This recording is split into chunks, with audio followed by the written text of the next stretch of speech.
Video tutorial. La prueba de chi cuadrado, por el profesor Omar Barriga. Lo que vamos a ver ahora es cómo se aplica la prueba del chi cuadrado con el SPSS.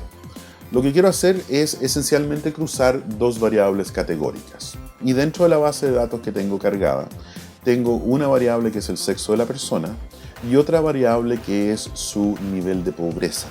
Es decir, utilizando los criterios del gobierno chileno, se han dividido las personas en pobre, no pobre e indigente. No nos olvidemos que pobre es una persona que vive por debajo de la línea de pobreza e indigente es una persona que tiene ingresos por debajo de una mitad de la línea de pobreza. Para hacer el análisis del chi cuadrado, nos vamos a analizar de nuevo a estadísticos descriptivos y nos vamos a la opción tablas de contingencia. Si apretamos tablas de contingencia, el computador me arroja este cuadro de diálogo en el cual me pide qué variables quiere poner en las filas y qué variables quiere poner en las columnas. Yo voy a poner sexo en las filas y voy a poner la variable situación de indigencia o pobreza en la columna. No voy a apretar nada más, simplemente voy a aceptar para que ustedes vean cuál es el producto básico de este análisis. Primero el computador me dice cuántos casos tengo en total y cuántos de esos casos tienen información para las dos variables simultáneamente, que en este caso son 10.921 desde 1937, y hay 16 casos para lo cual me falta o el dato para una variable o el dato para las dos. Y luego aquí tengo mi tabla de contingencia, es decir, de las 10.921 personas, 5.265 son hombres y 5.656 son mujeres. Por el otro lado, de las 10.921 personas, 503 son indigentes, 1.726 son pobres no indigentes y 8.696 son no pobres. Como es una tabla de contingencia, yo puedo separar la lectura según categorías de la otra variable. ¿Qué quiero decir con esto? Es que dentro del grupo de los hombres, que son 5.265, 229 hombres son indigentes, 797 hombres son pobres no indigentes y 4.239 son no pobres. Por el otro lado, yo puedo leer la columna y de las 503 personas que son indigentes, 229 son hombres y 274 son mujeres.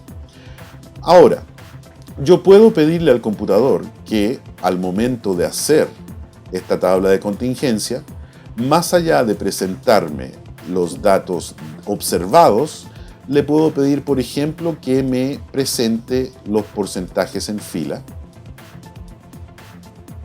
en el cual caso, si acepto, el computador me arroja esta tabla en el cual no solamente me aparecen los valores del recuento, los valores observados, sino que el porcentaje correspondiente a la fila.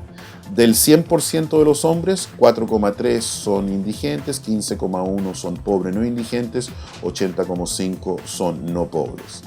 No nos olvidemos que estos serían los porcentajes que yo esperaría ver aquí adentro si no hubiese una relación significativa, es decir, si las dos variables fuesen independientes. De hecho, yo le puedo pedir al computador que, en vez de arrojarme esos porcentajes, me arroje lo que son las frecuencias esperadas. Es decir, el computador me va a decir, literalmente, que con estos datos, si bien el recuento demuestra la frecuencia observada en cada celda, también me da lo que yo esperaría bajo la hipótesis nula ver dentro de cada celda. Es decir, si la hipótesis nula fuera correcta, yo esperaría 242,5 hombres indigentes, 832 hombres pobres, 4.190 hombres no pobres. Y aquí vemos esa diferencia entre lo observado en mis datos y lo esperado bajo la hipótesis nula. Ahora, para evaluar si esa diferencia es suficientemente grande o no, que es la lógica fundamental, nosotros le pedimos al computador que nos arroje un estadístico que se llama el estadístico del chi cuadrado. Y ahora el computador nos va a entregar el resultado de la prueba de hipótesis junto con los mismos datos vistos anteriormente. Aquí usamos el valor del chi cuadrado de Pearson, que el valor observado es de 5,398, los grados de libertad son 2, y aquí el computador me arroja esa famosa significancia. Es decir, el computador me está diciendo literalmente que con los datos observados, si yo rechazo la hipótesis nula de que no hay diferencia, la probabilidad de cometer un error sería de 6,7%. Ese 6,7 es más alto del 5% que normalmente estamos dispuestos a asumir y por lo tanto es inaceptable esa probabilidad de cometer error. Por ende, si bien observamos una diferencia entre los valores observados y los valores esperados en nuestra tabla de contingencia, la verdad es que esa diferencia no es suficientemente grande como para rechazar la hipótesis de independencia o la hipótesis nula.